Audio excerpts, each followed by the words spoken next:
Hunakaz zalazil wal fitan.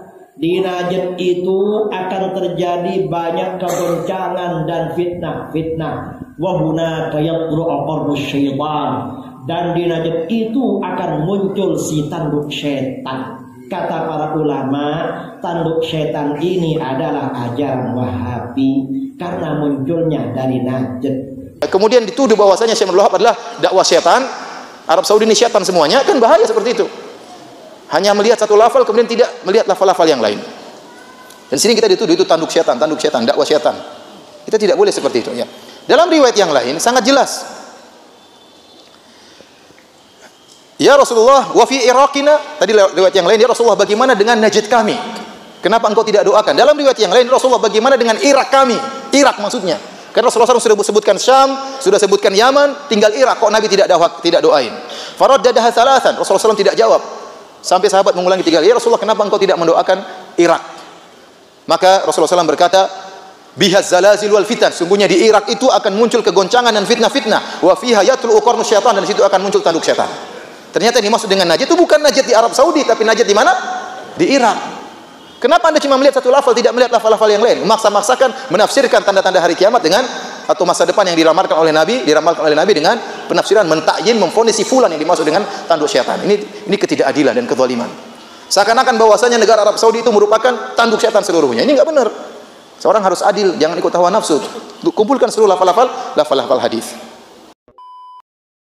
Inti dakwah para nabi adalah mengajak kepada tauhid, mengajak kepada la ilaha illallah. Wahabi ini lahir di daerah Najd. Najd itu tempatnya Musailamah Al-Kadzdzab yang ngaku-ngaku jadi nabi. Dalam hadis riwayat Bukhari dari Ibnu Umar radhiyallahu anhu, Rasulullah SAW pernah berdoa, Allahumma barik lana fi Syamina wa fi Yamanina. Ya Allah, berikan keberkatan bagi kami di negeri Syam dan Yaman. Sahabat minta, wa fi Najdina ya Rasulullah, doakan juga berkah untuk negeri Najd. Rasulullah berdoa lagi, Allahumma barik lana fi Syamina wa fi Yamanina. Ya Allah, berikan keberkatan bagi kami di negeri Syam dan Yaman. Sahabat minta lagi, wa fi Najdina ya Rasulullah, Najd Rasulullah doakan barakah. Rasulullah berdoa lagi, Allahumma barik lana fi Syamina wa fi Yamanina. Ya Allah, berikan keberkatan pada kami negeri Syam dan Najd. Sahabat minta lagi, wa fi Najdina ya Rasulullah, Najd Rasulullah doakan. Rasulullah gak mau mendoakan. Malah Rasulullah bersabda, hunakaz zalazil wal fitan. Di Najd itu akan terjadi banyak kegoncangan dan fitnah. Wa hunaka yatlu'u qarnus syaitan. Dan di Najd itu akan muncul si tanduk syaitan. Kata para ulama, tanduk syaitan ini adalah ajaran Wahabi karena munculnya dari Najd. Syaitan itu musuhnya Rasulullah. Ada lagi? Nah ini, tenang, jangan emosi. Kemudian di antara kaidah berikutnya, seorang kalau hendak berbicara tentang memastikan tanda-tanda hari kiamat atau menafsirkan hadis-hadis tentang tanda-tanda hari kiamat, hendaknya dia berusaha mengumpulkan seluruh jalur-jalurnya, jalan-jalannya, sehingga dia bisa melihat lafal-lafal yang ada. Tatkala dia sudah mengumpulkan lafal-lafal yang banyak, baru dia bisa menafsirkan. Adapun dia hanya melihat satu jalan, satu lafal, kemudian dia tidak memandang lafal-lafal yang lain, nanti dia bisa salah menafsirkan. Contoh, ya, yang digembar-gemborkan oleh sebagian orang saking bencinya kepada dakwah yang digencarkan oleh Arab Saudi, ya. Mereka menafsirkan tentang tanduk setan, ya, yang akan muncul di Najd adalah dakwah Syekh Muhammad bin Abdul Wahab. Gara-gara melihat satu hadis, satu lafal, tidak melihat lafal yang lain. Dalam hadis Ibnu Umar, Rasulullah SAW bersabda, Allahumma barik lana fi Syamina. Ya Allah, berilah berkah kepada kami di Syam kami. Allahumma barik lana fi Yamanina. Ya Allah, berikan berkah kepada Yaman kami.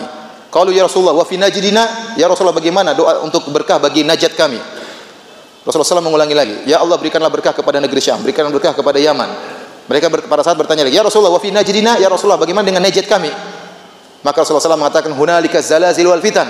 Sungguhnya di Najd itu akan muncul gempa dan fitnah-fitnah, kegoncangan dan fitnah-fitnah. Wa biha yatlu qarnu syaitan. Dan di Najd akan muncul tanduk setan. Kemudian ditafsir oleh mereka yang dimaksud dengan tanduk setan adalah Syekh Muhammad bin Abdul Wahhab rahimahullahu taala. Inilah kedustaan.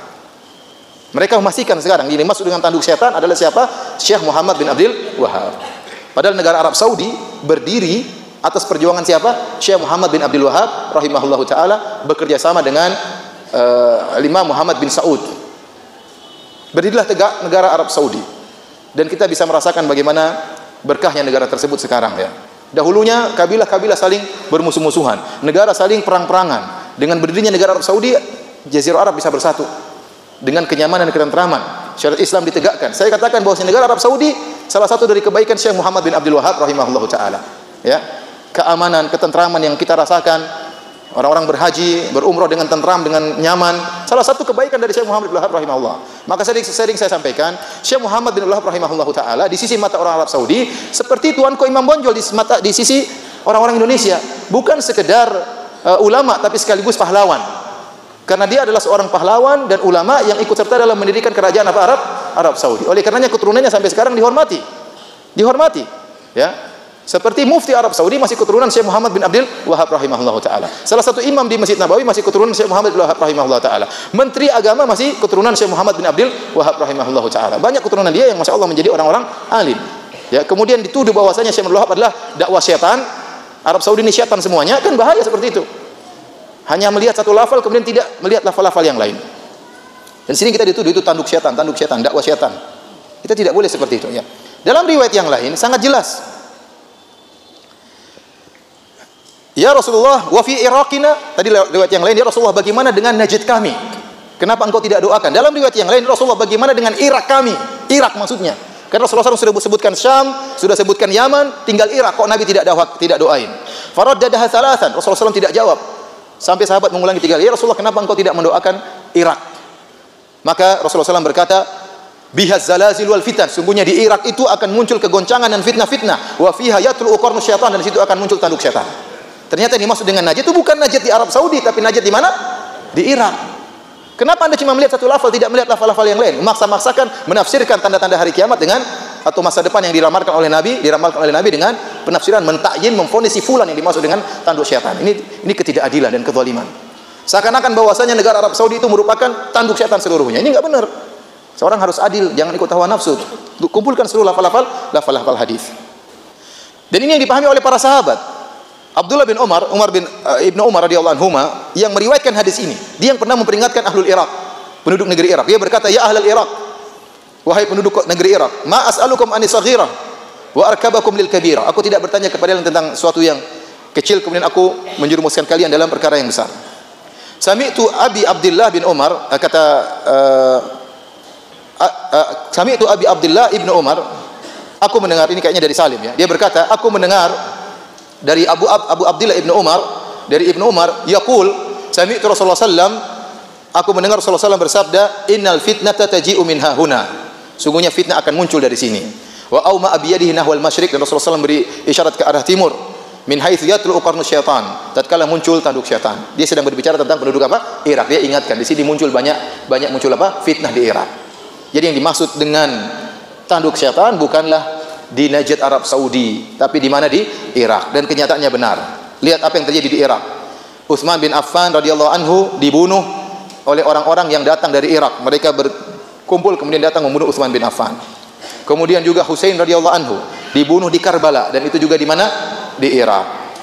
Kemudian orang-orang Khawarij kabur menuju ke Irak. Kemudian Firqah Al-Qadariyah, Al-Jahmiyah, Al-Mu'tazilah semuanya muncul dari Irak. Kemudian fitnah Al-Mukhtar yang pernah ngaku sebagai nabi juga munculnya di mana? Di Irak. Dan seterusnya. Jadi yang dimaksud dengan tanduk setan bukanlah Najd Arab Saudi. Najd Arab Saudi maksudnya di daerahnya Syekh Muhammad bin Wahhab, tetapi maksudnya apa? Irak. Jadi kita harus mengumpulkan seluruh lafal-lafal hadis sehingga kita bisa menafsirkan dengan benar. Kemudian bukan berarti bahwasanya tatkala Rasulullah SAW mengatakan akan muncul ada fitnah di Irak berarti Irak tercela terus seluruhnya. Enggak begitu juga. yang dijelaskan oleh para ulama, yang tercela bukan tempatnya, tapi yang tercela yang tinggal di tempat tersebut. Yang tercela yang tinggal di tempat tersebut. Ya. Seperti Rasulullah SAW mendoakan negeri Yaman. Padahal di negeri Yaman pernah muncul seorang yang bernama Al-Aswad Al-Anasi, dan dia pernah ngaku sebagai nabi. Dia pernah ngaku sebagai nabi dan muncul di Yaman. Apakah tatkala ada pernah muncul seorang mengaku sebagai nabi kemudian bikin fitnah di Yaman berarti Yaman tercela seterusnya? Jawabannya tidak. Bukankah kota Madinah pernah ditinggali oleh orang Yahudi, pernah ditinggali oleh orang munafik? Apa kota Madinah menjadi tercela? Tidak. Yang dicela bukan tempatnya, yang dicela apa? Yang tinggal di situ. Taruhlah benar bahwasanya ada kerusakan pernah muncul di Arab Saudi. Ya, seperti mereka katakan munculnya nabi palsu Musailimah Al-Kadzdzab. Iya, thayyib. Kalau Musailimah Al-Kadzdzab pernah muncul dari Arab Saudi, apakah menjadikan Arab Saudi tercela terus? Jawabannya tidak. Berarti tempat tersebut tercela sampai hari kiamat, pusat kekufuran sampai hari kiamat? Jawabannya tidak. Irak pun demikian. Oleh karenanya banyak ulama yang tinggal di Irak. Abu Hanifah Al-Kufi tinggal di mana? Di Irak. Ya. Banyak ulama, sebagian sahabat pergi ke Irak. Husain saja ingin pergi ke Irak waktu itu. Kemudian siapa juga? Imam Syafi'i rahimahullahu taala pernah pergi ke Irak untuk belajar. Benar Irak sumber fitnah, tapi kita bukan berarti setiap saat fitnah terus, setiap saat sesat terus. Ini tidak benar. Maka saya katakan mereka yang benci terhadap kerajaan Arab Saudi, kalaupun Arab Saudi punya kekurangan, maka harus menilai dengan adil, ya. Bukan menilai dengan hawa nafsu. Apalagi berdalil dengan hadis, hanya melihat satu lafal kemudian meninggalkan lafal-lafal yang lain.